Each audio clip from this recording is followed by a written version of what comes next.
Hello everyone, आज फिर से लाई हूँ तारो लीफ और स्टेम की चटनी की रेसिपी। पिछली बार जो तारो लीफ चटनी की रेसिपी हमने शेयर किया था वो थोड़ा सा अलग था, हालांकि इसके बहुत सारे तरीके होते हैं बनाने के, तो उन्हीं में से एक तरीका आज आप सबके साथ शेयर करने जा रहे हैं, तो वीडियो को अंत तक देखिएगा।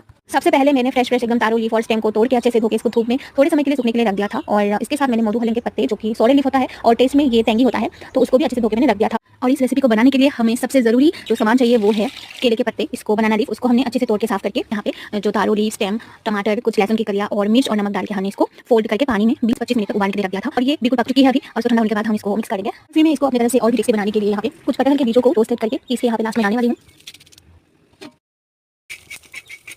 फिर हमने एक कढ़ाई में फिर से ऑयल, मस्टर्ड ऑयल, प्याज और मिर्च, थोड़े से मसाले, इन सबको डाल के हमने जो हमने उबाल के रखे हुए तारो लीफ और स्टेम की जो पेस्ट है उसको हमने थोड़ा सा फ्राई कर लिया है। और फिर हालांकि आप इसको बिना फ्राई करे भी खा सकते हो, वैसे भी बहुत टेस्टी लगती है, पर मुझे थोड़ा सा ऑयल डाल के ही पसंद है, तो मैंने इस तरीके से बनाया है। और फिर ड्राई फ्रूट्स जो कि हमने पीस के रखे थे कटहल के बीज को, वो डाल दिया है और इन सबको अच्छे से मिक्स करके हमने लास्ट में काला नमक, नींबू का रस थोड़ा सा डाल दिया है और इसको मिक्स कर दिया है। खाने में बहुत टेस्टी थी, इसका टेस्ट बहुत डिफरेंट है, तो आप सभी जरूर ट्राई कीजिएगा। आज के लिए इतना ही, बाय बाय।